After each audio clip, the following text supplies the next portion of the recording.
प्रयागराज के माघ मेले से शुरू हुआ टकराव अब लखनऊ की सड़कों तक पहुंच गया है। सवाल है कि क्या तथाकथित शंकराचार्य स्वामी अविमुक्तेश्वरानंद ये साबित कर देंगे कि उत्तर प्रदेश के मुखिया योगी हिंदू नहीं हैं, या फिर योगी कुछ बड़ा करने वाले हैं। क्योंकि जिस व्यक्ति ने अयोध्या में भव्य राम मंदिर निर्माण का रास्ता साफ किया, काशी और मथुरा के मुद्दों को राष्ट्रीय चर्चा में लाया, माफियाओं और अपराधियों की कमर तोड़कर कानून का राज स्थापित किया, वो इतनी आसानी से हार मान जाएगा? योगी आदित्यनाथ सिर्फ एक मुख्यमंत्री नहीं, वो सनातन परंपरा के प्रतिनिधि भी हैं और लोग योगी के साथ डटकर खड़े हो गए हैं।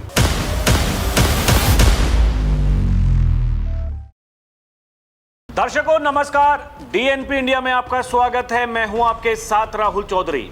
श्री श्री 1008 स्वामी अविमुक्तेश्वरानंद जो गौ माता की रक्षा के लिए धर्म युद्ध का पहले ऐलान करते हैं, लखनऊ कूच की बात करते हैं और फिर लखनऊ जाने से पहले ये बातें कही जाती हैं कि योगी आदित्यनाथ का प्रशासन उनके कार्यक्रम को इजाजत नहीं देगा।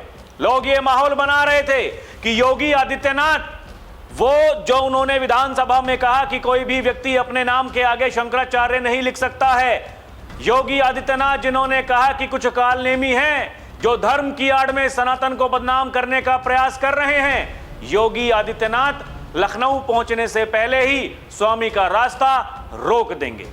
दर्शकों, स्वामी जी के कार्यक्रम को अनुमति मिल गई है। बड़ी खबर यह है कि स्वामी जी जो ये ऐलान करने वाले हैं कि योगी आदित्यनाथ हिंदू नहीं है, साधु संतों के साथ में मिलकर के वो ये साबित कर देंगे कि ये जो सरकार है ये हिंदू विरोधी, सनातन विरोधी सरकार है। बस कुछ ही घंटे बाकी हैं, दूध का दूध पानी का पानी हो जाएगा। ये पता चल जाएगा कि स्वामी अविमुक्तेश्वरानंद उनके साथ में कितने साधु संतों का समर्थन है। दर्शकों, ये पता चल जाएगा कि स्वामी जी की ताकत कितनी बड़ी है। दर्शकों, ये पता चल जाएगा कि स्वामी जी क्या वाकई अपने साथ में बहुत बड़ी ताकत लेकर के घूम रहे हैं, या फिर योगी आदित्यनाथ जिन्होंने डंके की चोट पर यह कह दिया कि कोई भी व्यक्ति शंकराचार्य नहीं लिख सकता है, यानी आप शंकराचार्य नहीं हैं, क्योंकि सुप्रीम कोर्ट आपको शंकराचार्य नहीं मानता है, इसलिए योगी आदित्यनाथ भी नहीं मानते हैं। इस देश में बहुत से साधु संत ऐसे हैं दर्शकों जो नहीं मानते हैं। वो ये कहते हैं ये व्यक्ति शंकराचार्य नहीं है, हम नहीं मान सकते। लेकिन कुछ लोग हैं जो अपनी व्यक्तिगत महत्वाकांक्षाओं के लिए, राजनीतिक महत्वाकांक्षाओं के लिए वो स्वामी जी को आगे कर देते हैं। स्वामी जी उस खेल को या तो समझ नहीं पा रहे हैं दर्शकों, या फिर समझ पा रहे हैं तो जानबूझकर अनजान बन रहे हैं। मैं ऐसा क्यों कह रहा हूं?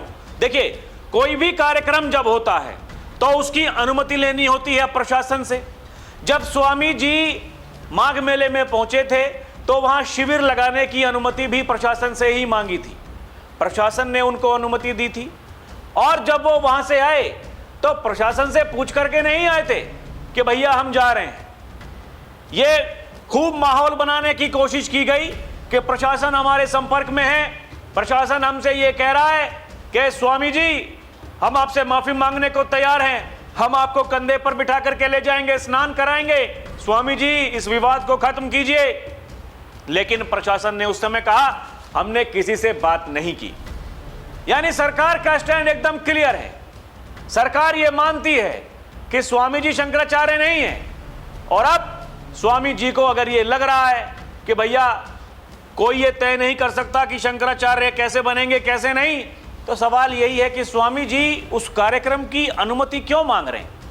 भाई अगर स्वामी जी भगवान हैं, वो शंकराचार्य हैं, तो भगवान को कुछ काम करने के लिए अनुमति की आवश्यकता थोड़ी होती है। जब माघ मेले में वहां शिविर लगाने के लिए पहुंचे थे तो अनुमति की आवश्यकता क्या होनी चाहिए थी? वो तो भगवान है भाई। अभी एक केस और सामने आया दर्शकों, कल एक मंदिर में जाकर के वहां भी भिड़ गए, वहां भी अपनी गाड़ी से जा रहे थे, वहां के पुजारी बोले पैदल जाना पड़ेगा, गए पैदल, लेकिन ये 50 मीटर पैदल चलने को तैयार नहीं थे जब प्रशासन ने इनको कहा कि आप गलत रास्ते पर हैं, आप यहां से पालकी में बैठ करके नहीं जा सकते। ये प्रशासन से भिड़ गए और वो जो वहां माहौल खराब हुआ दर्शकों, तब से लेकर के अभी तक कभी कुछ बयान, कभी कुछ बयान, कभी कुछ बयान, ये लगातार सिलसिला जारी है। आज बड़ी खबर ये है, जैसे कि मैंने कहा दर्शकों, कुछ ही घंटों के बाद में वो कार्यक्रम होगा। ये देखने वाली बात होगी स्वामी जी क्या करते हैं क्या नहीं। लेकिन स्वामी जी के जो कार्यक्रम वहां पर होना है उसको अनुमति मिल गई है। लखनऊ में अविमुक्तेश्वरानंद के कार्यक्रम को मिली इजाजत, पर माननी होंगी ये 26 शर्तें। दर्शकों 26 शर्तें हैं। यह बहुत बड़ी तैयारी मैं योगी आदित्यनाथ की कह रहा हूं। मैं क्यों कह रहा हूं? 26 शर्तें हैं, ये माननी पड़ेंगी।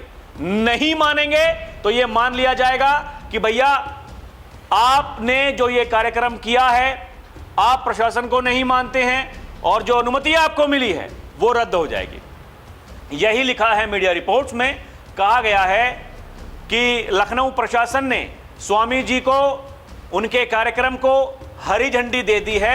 हालांकि ये अनुमति 26 कड़ी शर्तों के साथ दी गई है, जिसमें भड़काऊ भाषण, जुलूस, लाउड स्पीकर के इस्तेमाल को लेकर सख्त नियम तय किए गए हैं। शर्तों के उल्लंघन पर अनुमति स्वतः रद्द हो जाएगी। और अगर अनुमति रद्द हो गई तो उसके बाद क्या होगा? बाबा का प्रशासन क्या करता है? यह किसी से छुपा हुआ नहीं है दर्शकों। यह देखिए, यही बताया जा रहा है कि सार्वजनिक मार्ग बाधित करने, बिना अनुमति जुलूस निकालने पर पूर्ण प्रतिबंध रहेगा। कार्यक्रम में शांति व्यवस्था बनाए रखने की जिम्मेदारी आयोजकों की होगी। पुलिस बल का खर्च भी उन्हें ही वहन करना होगा। इन नियमों का पालन सुनिश्चित करने के लिए प्रशासन ने विस्तृत गाइडलाइन जारी की है। यानी प्रशासन ने अपना काम फिर से कर दिया दर्शकों। जैसे माघ मेले के बाद में कोर्ट में गए थे कि भैया हमारे जो शिष्य हैं, चेले हैं, उनको पीट दिया गया। सुप्रीम कोर्ट ने कहा कुछ नहीं कर सकते, कानून व्यवस्था का मामला है, ये राज्य की सरकार जाने, राज्य के मुखिया जाने, वहां का जो पुलिस प्रशासन है वो जाने, हमें नहीं पता।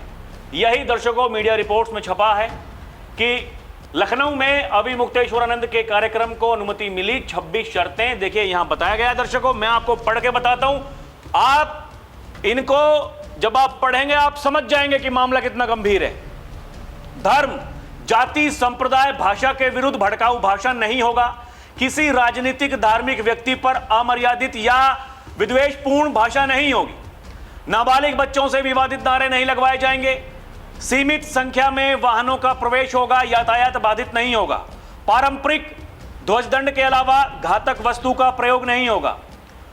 और बताया जा रहा है जो सक्षम अधिकारी हैं, ज्ञापन आपको सौंपना पड़ेगा उनको, जितनी भी आपकी मांग है, आपकी मांग है पहले बताना पड़ेगा, वो ज्ञापन सौंपना पड़ेगा जो सीनियर अधिकारी है उनको। किसी अप्रिय घटना की जिम्मेदारी आयोजकों की होगी। लगाए गए पुलिस बल का भुगतान आयोजक करेंगे। शांति क्षेत्र में ढोल, संगीत, लाउड स्पीकर प्रतिबंधित रहेंगे। यातायात और अग्निशमन विभाग के निर्देशों का पालन अनिवार्य है। आवश्यक विभागीय अनुमति आयोजक स्वयं प्राप्त करेंगे।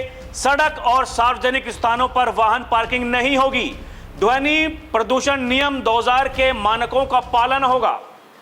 बताया जा रहा है नियम उल्लंघन पर्यावरण संरक्षण अधिनियम 1986 के तहत दंडनीय है। अन्य आवश्यक अनुमति लाइसेंस से छूट नहीं होगी। पुलिस द्वारा दिए गए निर्देशों का पालन करना होगा। ध्वनि स्तर निर्धारित सीमा अधिकतम 75 डेसिबल से अधिक नहीं होगा। आतिशबाजी, हथियार, हर्ष फायरिंग पूर्णतः प्रतिबंधित है। पंडाल की ऊंचाई कम से कम 3 मीटर होगी। पर्याप्त निजी सुरक्षा कर्मी लगाए जाएंगे। अव्यवस्था नहीं होगी। सांप्रदायिक जातीय टिप्पणी, उत्तेजक बयान नहीं होगा। रात 10 बजे से सुबह 6 बजे तक ध्वनि प्रसारण बंद रहेगा। स्थान किराया अन्य शुल्क आयोजक स्वयं देंगे। कोविड-19 गाइडलाइन का पालन होगा। जुलूस या शोभा यात्रा की अनुमति नहीं होगी। किसी शर्त के उल्लंघन पर अनुमति स्वतः निरस्त मानी जाएगी। ये कोई छोटी बात नहीं है, ये 26 शर्तें हैं। और अगर कहीं भी कमियां दिखाई दी तो अनुमति वो अपने आप ही वो कैंसिल हो जाएगी, रद्द हो जाएगी दर्शकों। उसके बाद क्या होगा? बाबा का प्रशासन जो करता है, जो लोग अव्यवस्था फैलाते हैं, जो लोग अराजकता फैलाते हैं, फिर उनका क्या होता है यह भली भांति आपको पता है दर्शकों। उत्तर प्रदेश में यही होता है और यही बाबा कहते हैं, वो कोई भी होगा अगर आप अपने आप को कानून से ऊपर समझने की कोशिश करेगा, उसे छोड़ूंगा तो नहीं। विधानसभा में जब बोल रहे थे योगी आदित्यनाथ, उन्होंने यही कहा था, कोई भी व्यक्ति खुद को कानून से ऊपर ना समझे। जैसे एक सामान्य व्यक्ति जो आखिरी पायदान पर खड़ा है, उसके ऊपर जो नियम कानून लागू होते हैं, मेरे ऊपर भी वही नियम कानून लागू होते हैं। मेरे मंत्रियों के ऊपर, मेरे विधायकों के ऊपर, सभी के ऊपर वही नियम कानून लागू होते हैं। तो कोई भी व्यक्ति अपने आप को यहाँ भगवान ना समझे। देखिए, भगवान दर्शकों भगवान ही होते हैं। भगवान को ये नहीं कहा जाता कि भगवान जी आप ये काम गलत कर रहे हैं। भगवान को ये नहीं कहा जाता कि भगवान जी देखिए ऐसा नहीं हो सकता, ऐसा करेंगे तो बेहतर होगा, अच्छा होगा। भगवान अपनी बातों को लोगों तक पहुंचाने के लिए वो प्रेस वार्ता का इस्तेमाल नहीं करते हैं, पत्रकारों को बुला करके उनसे भांति भांति की बातें नहीं बताते हैं। भगवान भगवान हैं। ये जो परंपरा जो चलती आ रही है सनातन धर्म को मानने वाली, सभी को पता है किसका क्या काम है, क्या काम नहीं है। लेकिन अगर उससे आगे बढ़ने की कोशिश करोगे, अगर खुद को भगवान समझने की कोशिश करोगे, ये देश ये कानून से चलता है, संविधान से चलता है, और ये संविधान में इतनी ताकत है, इतनी ताकत प्रशासन को दी हुई है। प्रशासन अगर चाहे तो फिर दुर्गति ऐसी कर सकता है जिसकी किसी ने कल्पना भी नहीं की होगी। अब समझने वाली बात यह है कि स्वामी अविमुक्तेश्वरानंद जो एक बोर्ड मीडिया के सामने रखते हैं, एक रेखा उसमें बीच में खींचते हैं, और एक तरफ योगी आदित्यनाथ के साथ में कौन कौन है, एक तरफ शंकराचार्य के साथ में कौन कौन है, साधु संतों का नाम लिखा जाता है, उनके फोटो लगाए जाते हैं। वो दर्शकों स्वामी जी बताने वाले हैं कि भाई कौन से साधु संत वो हमारे साथ में हैं और कौन से साधु संत हैं जो योगी आदित्यनाथ के साथ में हैं। हालांकि ये किसी से छुपा हुआ नहीं है। हमने माघ मेले में देख लिया दर्शकों, जब वहाँ 22 करोड़ श्रद्धालु पहुँचे और किसी ने किसी से जाति नहीं पूछी, किसी ने ये नहीं पूछा भैया कौन ठाकुर है, कौन ब्राह्मण है, कौन दलित है, कौन पिछड़ा है, सब वहाँ सनातनी बनकर जा रहे थे, किसी को कोई परेशानी नहीं हुई। 22 करोड़ में से केवल एक व्यक्ति ऐसे हैं, श्री श्री 1008 स्वामी अविमुक्तेश्वरानंद जी, जिनको परेशानी हुई। उसके बाद में हमने देखा कि उन्होंने अखिलेश यादव जो समाजवादी पार्टी के मुखिया हैं उनसे फोन पर बातचीत की। अखिलेश यादव ने यह कहा कि स्वामी जी के साथ में खड़े हैं।